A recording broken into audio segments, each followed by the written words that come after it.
आपको सबको मालूम है कि 4 तारीख को मतदान के नतीजे निकलेंगे, मशीनें खुलेंगी और आपके द्वारा आज मैं जनता को और राजनीतिक दलों को, एक मिनट रोक लो, बोलो रोक, राजनीतिक दलों को अवगत कराना चाहता हूं कि जब मशीन खुले तो आप लोगों को क्या करना चाहिए, ये बहुत बहुत महत्वपूर्ण है। तो मैंने एक चार्ट बनाया आपके लिए, सब दलों के लिए चार्ट बनाया है और जो भी वहाँ काउंटिंग एजेंट बैठे हैं उनके लिए चार्ट बनाया है कि आपको क्या सुरक्षा करनी चाहिए काउंटिंग के वक्त। ठीक है, तो मैं चार्ट ये आपको दे भी दूंगा। अब इस चार्ट में आप देखोगे कि पहले लिखा है CU नंबर। CU नंबर मतलब कंट्रोल यूनिट नंबर, बाईं तरफ ऊपर कंट्रोल यूनिट नंबर। उसके नीचे लिखा है BU number, that means ballot unit number. So control unit number होगा यहाँ, बैलेट नंबर यूनिट होगा। ठीक है, और फिर पेपर सील होगी, उसकी पेपर सील होगी, VVPAT ID होगा। सो ये चारों चीजें लिखित रूप में होंगी वहां। ठीक है, आपको मैच करना है क्योंकि ये कंट्रोल यूनिट नंबर को आपको दिया जाता है। फिर आप आ जाओ काउंटिंग टेबल नंबर 1 में, उदाहरण के तौर पे।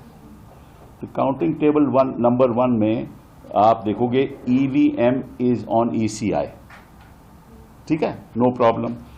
तीसरा कॉलम बहुत बड़ा इंपॉर्टेंट है। तीसरे कॉलम पे लिखा है 4 जून 24, 4 जून 2024। ठीक है, और नीचे लिखा है टाइम मतलब कि ये रिजल्ट से पहले ये लिखित रूप में आ जाएगा 4 जून टाइम। कब मतलब कि कब ये इसका टाइमिंग कब होगा ये पता चल जाएगा आपको। ठीक है, अगर इस टाइम में अंतर हो तो गड़बड़ है। तो आपको देखना है कि इस टाइम में कोई अंतर नहीं है, क्योंकि जब भी आप काउंटिंग टेबल नंबर 1 में 4 जून का खुलेगी मशीन तो आपको देखना है क्या टाइम है। ठीक है, उसमें कोई अंतर होगा, मतलब टाइम अलग दिखाएगा कि इसका मतलब कहीं और भी खुल चुकी है। ठीक, फिर अगला टेबल और इंपॉर्टेंट है सीरियल नंबर। वो सीरियल नंबर भी यहां लिखित रूप में आ जाएगा ऑफ कंट्रोल यूनिट। तो सीरियल नंबर मैच हो जाएगा, कोई दिक्कत की बात नहीं है। कैंडिडेट आ जाएंगे, टोटल पोल वोट्स आ जाएगी। ठीक है ना, टोटल पोल वोट्स जब आ जाएगी तो ध्यान से इसको देखना, ताकि जब काउंटिंग में वोट ज्यादा हो तो गड़बड़ी।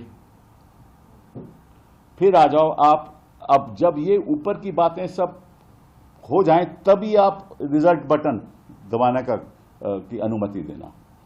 पहले EVM, पहले 4 जून time, serial number, candidate, battery जो भी है, जब ये खत्म हो जाए तब आप उसको बोलना कि आप रिजल्ट बटन दबाइए। ठीक है, जब आप रिजल्ट बटन दबाएंगे तो आपको लिखेगा पोल रिजल्ट, उदाहरण के तौर पे 26 अप्रैल 2024, उस दिन मतदान हुआ होगा। ठीक है ना, तो अगर इसमें भी कोई अंतर है तो भी गड़बड़ी है। और PST का मतलब poll start timer and poll end timer. तो पोल स्टार्ट कब हुई, पोल एंड कब हुई, ये भी इसमें आ जाएगा। उसके बाद सीरियल नंबर, ये जो सीरियल नंबर पहले सीरियल टेबल के नंबर से मैच करना चाहिए। फिर कैंडिडेट और फिर टोटल वोट्स पोल्ड, उसके बाद कोई प्रॉब्लम नहीं। तो देखो, 2 चीजों पे ध्यान रखो, रिजल्ट बटन नहीं दबाना जब तक वेरिफिकेशन ऊपर कॉलम के हो जाए, और अगर वो टाइमिंग और इस टाइमिंग में अंतर है, वो रिजल्ट की टाइमिंग में, तो गड़बड़ है। उस टाइमिंग में अंतर है तो गड़बड़ है। ठीक है, तो ये सब मैं आपको दे भी दूंगा, टेबल भी दे दूंगा। ये मैं चाहूँगा कि सारे राजनीतिक दल और सारे कैंडिडेट जो वहाँ काउंटिंग एजेंट बैठे हैं वो इसको ध्यानपूर्वक पहला कॉलम चेक करके तभी खुलवाएं।